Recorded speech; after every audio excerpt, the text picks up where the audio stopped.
Hi friends, నా పేరు కిరణ్. ఇప్పుడు మనము డీజే టిల్లు రివ్యూ గురించి మాట్లాడుతున్నాము.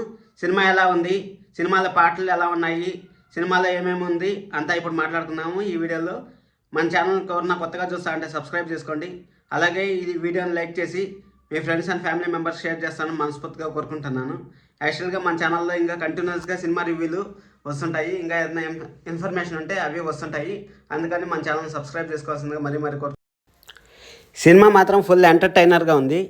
అసలు సాంగ్స్ అయితే సూపర్గా ఉన్నాయి.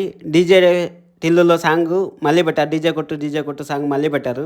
ఆ సాంగ్ అయితే సినిమాల్లో ఈళ్ళ గోళ్ళు అయితే మీరు ఖచ్చితంగా థియేటర్కి వెళ్ళి ఎక్స్పీరియన్స్ చేయండి. సినిమా అయితే ఫస్ట్ క్లాస్గా ఉంది. 4 సాంగ్స్ ఉన్నాయి, 4 సాంగ్స్ బాగా చేశారు. కొరియోగ్రఫీ అంతా బాగుంది, డ్రెస్సింగ్ సెన్స్ అంతా బాగుంది సినిమాలో. ఖచ్చితంగా ఒకసారి వెళ్ళి చూడండి. వీకెండ్ బాగా టైంపాస్ అవుతుంది, ఫుల్ కామెడీ ఉంటుంది, ఫ్యామిలీతో చూడొచ్చు, ఏం ప్రాబ్లం లేదు. సినిమా అయితే ఫస్ట్ క్లాస్గా ఉంది.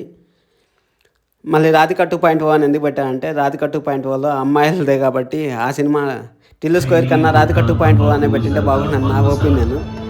మీరు సినిమా చూస్తుంటే మీ ఒపీనియన్ కామెంట్ చేయండి. అలాగే మన ఛానల్ని లైక్ చేయండి. మరిన్ని వీడియోస్ మన ఛానల్లో వస్తూ ఉంటాయి. సినిమాలో సిద్ధు ఫుల్ యాక్టింగ్ బాగా చేశారు. అసలు సినిమాలో జీవించేశాడు. అసలు ఫుల్ ట్విస్టులు ఉంటాయి సెకండ్ హాఫ్ మొత్తము. ఆ ట్విస్టులు చూస్తేనే మనకు షాక్ అవుతాము, అంత ట్విస్టులు ఉంటాయి. రాధిక బ్లాక్ శారీ రాధిక మళ్ళీ వచ్చిందంటే ఖచ్చితంగా వీళ్ళ గోళ్ళు ఉంటాయి. మీరు ఎవరన్నా చూస్తుంటే కామెంట్ చేయండి. అలాగే మన ఛానల్ సబ్స్క్రైబ్ చేసుకోండి. Thank you. మరిన్ని వీడియోస్ మన ఛానల్లో వస్తూ ఉంటాయి, సబ్స్క్రైబ్ చేసుకోండి. యాక్టింగ్ పరంగా చూసుకుంటే సిద్ధు జీవించేశాడు, అనుపమ కూడా బాగా యాక్ట్ చేసింది. ఇంకా మిగిలిన వాళ్ళు వాళ్ళ క్యారెక్టర్లో వాళ్ళు బాగా యాక్ట్ చేశారు. సిద్ధు వాళ్ళ నాయన అయితే ఏమాత్రం మారలేదు, అలాగే ఉన్నారు, అలాగే కామెడీ చేశారు. చాలా బాగుంది సినిమా. మీరు టిల్లు స్క్వేర్ కాకుండా రాధిక స్క్వేర్ అని పెట్టింటే బాగుండేదేమో అనిపించింది నా ఒపీనియన్. ఎందుకంటే రాధికనే కదా సినిమా మొత్తం నడిపిస్తూ ఉండేది. రాధిక అనేసి మన వాళ్ళు ప్రతిసారి గుర్తు చేస్తూ ఉంటారు.